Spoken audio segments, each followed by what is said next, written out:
वो अकेली निकिता शर्मा थी जिसने उसे आत्महत्या करके मरने के लिए मजबूर किया। उसको मैं अपोज करूंगा, मैं पहुंचूंगा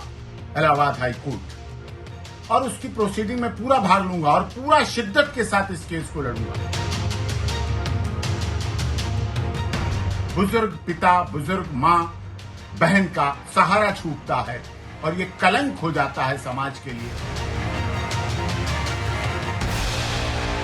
24/2/25 की जो दुखद घटना, आगरा का एक ऐसा युवक, होनहार युवक जो देश के लिए बहुत अच्छा कार्य कर सकता था, एक आर्मी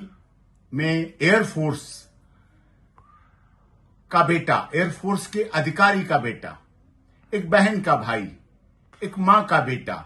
जो लगातार संघर्ष करके अपने वैवाहिक जीवन को चलाने का प्रयास कर रहा था, जिसका नाम मानव शर्मा था। उसकी दुखद आत्महत्या का प्रकरण, किन परिस्थितियों में, कौन कौन से कारण थे, वो अकेली निकिता शर्मा थी जिसने उसे आत्महत्या करके मरने के लिए मजबूर किया और ये सनातन धर्म और इतिहास के लिए कलंक बना। एक पिता को अपने बेटे के अग्निमुख देके अंतिम संस्कार करना पड़ा, एक बहन को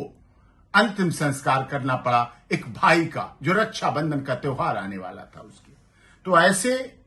अपराधी समाज के अपराधी हैं, ये कुख्यात अपराधी हैं, ये उन अपराधियों से भी बड़े हैं, हैबिचुअल प्रोफेशनल क्रिमिनल से भी बड़े हैं। ये समाज के आस्तीन के सांप हैं और इन आस्तीन के सांप की, जैसा कि कल ऑनरेबल हाई कोर्ट में बेल लगी हुई है, उसको मैं अपोज करूंगा, मैं पहुंचूंगा इलाहाबाद हाई कोर्ट और उसकी प्रोसीडिंग में पूरा भाग लूंगा और पूरा शिद्दत के साथ इस केस को लड़ूंगा। इलाहाबाद हाई कोर्ट से लेकर आगरा ट्रायल कोर्ट तक समाज को पता चलना चाहिए कि किस तरह से पुरुष भी मारे जाते हैं, पुरुषों को भी अपनी पत्नी की वजह से मरना पड़ता है। बुजुर्ग पिता, बुजुर्ग मां, बहन का सहारा छूटता है और ये कलंक हो जाता है समाज के लिए।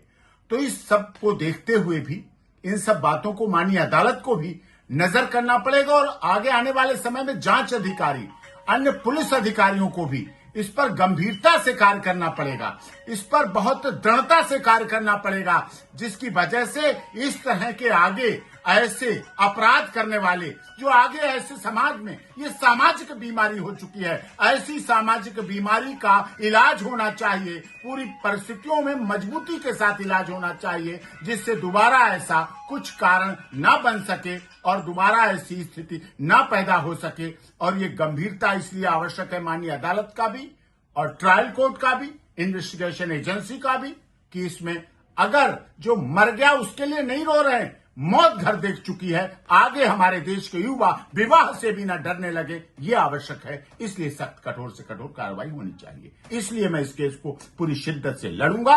और आपके प्यार से जीतूंगा भी।